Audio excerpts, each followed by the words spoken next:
15 मई 2023 का दिन था। मुंबई के छत्रपति शिवाजी महाराज अंतर्राष्ट्रीय हवाई अड्डे पर रोज की तरह ही चहल पहल थी। यात्री अपने अपने गंतव्यों के लिए उड़ान भरने का इंतजार कर रहे थे। इन्हीं में से एक थी विस्तारा की फ्लाइट संख्या 944, जो मुंबई से कोलकाता के लिए उड़ान भरने को तैयार थी। विमान में यात्री अपने अपने सीटों पर बैठ चुके थे। कोई अपने परिवार से मिलने की खुशी में था, तो कोई बिजनेस ट्रिप के लिए जा रहा था, तो कोई छुट्टियां बिताकर घर लौट रहा था। कैबिन क्रू मुस्कान के साथ सभी का स्वागत कर रहे थे और सुरक्षा निर्देशों की जानकारी दे रहे थे। सब कुछ बिल्कुल सामान्य था। विमान ने समय पर उड़ान भरी। आसमान साफ था और शुरुआती सफर बेहद आरामदायक था। यात्री अपनी सीटों पर आराम कर रहे थे, कुछ लोग किताबें पढ़ रहे थे और कैबिन क्रू अपनी सेवा में लगे हुए थे। सफर का लगभग आधा घंटा ही बीता होगा कि अचानक सीट बेल्ट बांध ले की बत्ती जल उठी। कैप्टन ने घोषणा की, हमारा विमान एक खराब मौसम वाले क्षेत्र से गुजरने वाला है, कृपया अपनी सीट बेल्ट बांधकर रखें। यह एक सामान्य घोषणा थी, इसलिए ज्यादातर यात्रियों ने इस पर ध्यान नहीं दिया। लेकिन कुछ ही पलों में जो होने वाला था उसका किसी को अंदाजा नहीं था। पहले तो हल्के झटके महसूस हुए, मानो गाड़ी किसी उबड़ खाबड़ रास्ते पर चल रही हो। लेकिन देखते ही देखते ये हल्के झटके एक भयानक तांडव में बदल गए। विमान हवा में किसी खिलौने की तरह हिचकोले खाने लगा। कभी वो तेजी से ऊपर जाता तो अगले ही पल हजारों फीट नीचे आ जाता।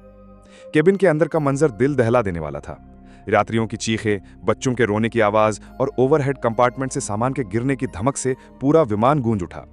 ट्रे में रखा खाना और पानी हवा में उछलकर चारों ओर बिखर गया। कुछ यात्री जो उस समय अपनी सीट पर नहीं थे, वे जमीन पर गिर पड़े और उन्हें गंभीर चोटें आई। एक पल ऐसा आया जब विमान अचानक बहुत तेजी से नीचे की ओर गिरा।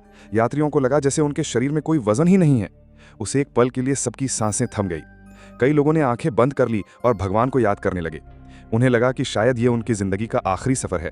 ये दहशत और डर का माहौल लगभग 10 से 15 मिनट तक चला, जो यात्रियों के लिए सदियों जैसा था। इस भयानक मंजर के बीच भी विस्तारा के कैबिन क्रू ने हिम्मत नहीं हारी।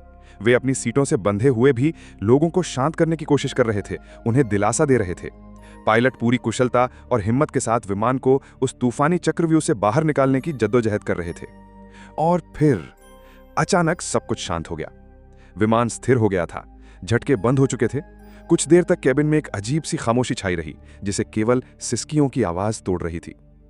तभी कैप्टन की शांत और सधी हुई आवाज सुनाई दी।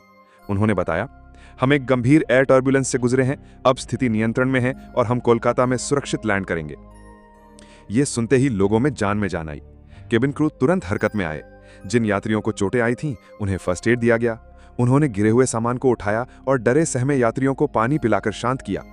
कुछ देर बाद जब विमान ने कोलकाता के नेताजी सुभाष चंद्र बोस अंतर्राष्ट्रीय हवाई अड्डे पर सुरक्षित लैंडिंग की, तो विमान के रुकते ही तालियों की गड़गड़ाहट से पूरा